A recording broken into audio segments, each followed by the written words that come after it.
Retour dans Paris Direct pour le journal de l'économie avec Myriam Mascarello. Bonsoir Myriam. Bonsoir Raphaël. Et on vient d'abord sur la décision qu'a prise aujourd'hui à la Banque Centrale Européenne, décision historique d'abaisser le principal taux directeur à 1,5%, une baisse d'un quart de pourcentage, 25 points de base, c'est historique, l'argent presque gratuit pour les banques. Voilà, presque, pas tout à fait encore. Et le but poursuivi notamment par la Banque Centrale Européenne, c'est de soutenir aussi l'activité économique en zone euro. On voit bien que la zone euro n'arrive pas à sortir de la crise et pire encore qu'elle s'enfonce dans un chômage de masse à 12,1% de la population active, d'où donc cette détermination affichée aujourd'hui par Mario Draghi. Écoutez-le.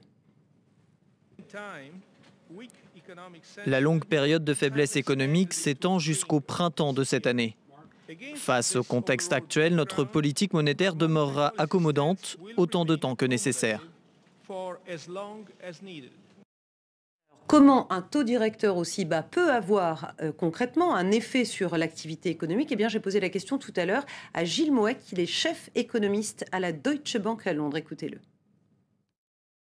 Le canal de transmission normal, quand tout va bien, c'est que le taux directeur de la Banque centrale est en fait le taux auquel les banques elles-mêmes se refinancent pour obtenir des liquidités depuis la Banque centrale. Donc c'est en gros le taux plancher, le taux minimal à partir duquel se fixent tous les taux d'intérêt auxquels les ménages, les entreprises se refinancent. Donc si on réduit le taux de refinancement des banques, le principe, c'est que ça se diffuse en fait à l'ensemble de l'économie via les conditions de crédit qui sont offertes par les banques. Ça, c'est le comportement normal. C'est malheureusement pas la situation actuelle. C'est-à-dire que dans des pays comme la France ou comme l'Allemagne, actuellement, il y a ce qu'on appelle une bonne transmission de la politique monétaire, c'est-à-dire qu'il y a relativement rapidement transmission de la baisse des taux directeurs de la Banque centrale vers les taux qui sont effectivement offerts aux ménages, aux entreprises, ce qui peut les pousser donc à investir, à consommer davantage. En revanche, dans beaucoup de pays de la zone euro, comme en Espagne, comme au Portugal, comme en Italie, le secteur bancaire est en mauvais état, ce qui fait que la transmission en fait ne se produit pas. Donc on a une décision de la BCE qui est favorable, positive, pour une partie de la zone euro, mais qui ne répond pas en fait aux problèmes de fond de ce qu'on appelle la périphérie de la zone, qui correspond maintenant à presque la moitié en fait de la zone quand on compte en PIB. Ouais, en entendant Gilles Moek, on s'en rend compte, toute la question c'est de savoir si cette baisse des taux va effectivement se traduire pour les entreprises, les particuliers, par aussi des taux d'emprunt plus bas. Voilà, est-ce que ça va redescendre jusqu'à nous, pauvres mortels, les acteurs de l'économie, effectivement, pas forcément, en tout cas pas partout. Parce que tout dépend en fait de la solidité des banques, de la solidité du système bancaire national. Alors, les banques solides qui n'ont pas besoin, on va dire, de capter beaucoup d'argent au passage, ne serait-ce que pour remonter leur niveau de fonds propres, par exemple. Elles vont pouvoir effectivement répercuter sur leurs clients. C'est le cas notamment dans le nord de la zone euro. Mais plus vous descendez vers le sud de la zone et moins le système bancaire est solide. C'est le cas de l'Espagne, on le sait bien, puisqu'il est sous aide internationale. C'est aussi le cas du Portugal dans une moindre mesure et dans une moindre mesure encore de l'Italie. Manque de chance, si j'ose dire. C'est justement là que le chômage est le plus fort et que le ralentissement de l'économie est le plus important. Et puis il y avait peut-être un autre but de la Banque Centrale Européenne, même si elle n'a pas été très explicite sur la question aujourd'hui, c'est aussi d'empêcher que l'euro s'apprécie trop par rapport aux autres grandes devises que sont le yen et le dollar, quand on sait que les banques centrales américaines, la Fed, et la Banque centrale du Japon, elles aussi, mènent ce qu'on appelle des politiques monétaires très accommodantes, inondent le marché de liquidités, ce qui fait baisser donc relativement la valeur de ces devises face à l'euro. Alors, la Banque centrale européenne, elle ne fait pas tout à fait la même chose parce qu'elle n'a pas tout à fait les mêmes statuts. Quelle est sa marge de manœuvre? Que peut-elle faire? Là encore, écoutez la réponse de Gilles Moek. Le problème, c'est que la BCE, juridiquement, ne peut pas faire un certain nombre de choses qui sont actuellement faites par d'autres grandes banques centrales. L'achat direct, par exemple, de titres publics, d'obligations d'État sur le marché primaire, donc directement à l'émission, est illégal. Purement et simplement, c'est une impossibilité pour la Banque centrale européenne. Puis politiquement, c'est très compliqué d'intervenir de manière indirecte parce que ça suppose un minimum d'efforts de la part des gouvernements sur leur déficit budgétaire et sur leur politique structurelle que pour l'instant, ils ne sont pas entièrement prêts à donner. Donc on a une limite de toute manière juridique. Par ailleurs, la Banque centrale européenne bénéficie indirectement du soutien des États-Unis et du Japon.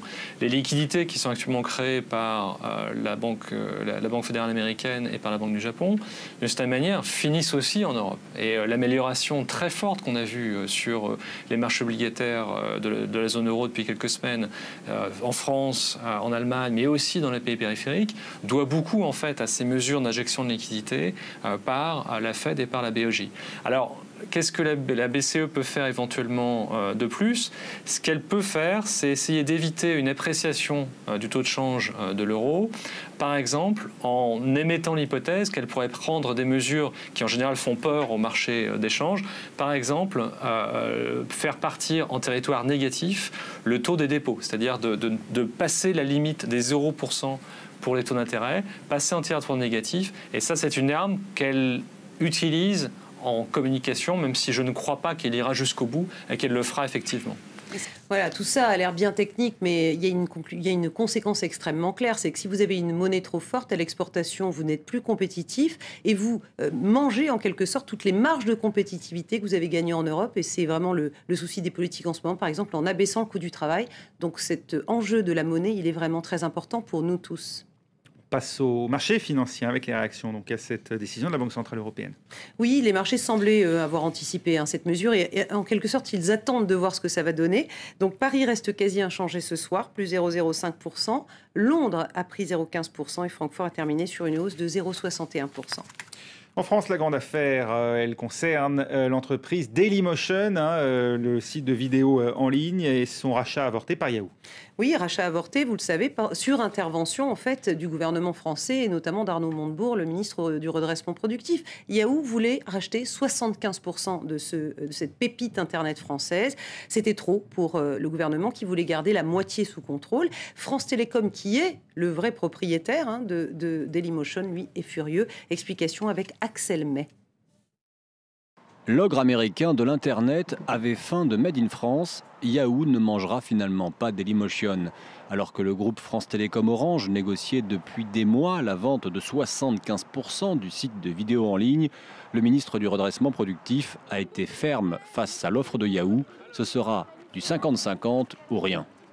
Nous ne pensons pas que ce soit une bonne opération d'abandonner Dailymotion entre les mains d'une société, Yahoo, dont la santé est parfois vacillante et qui, de surcroît, risque de dévorer, faire disparaître Dailymotion. Donc, le gouvernement fait son travail.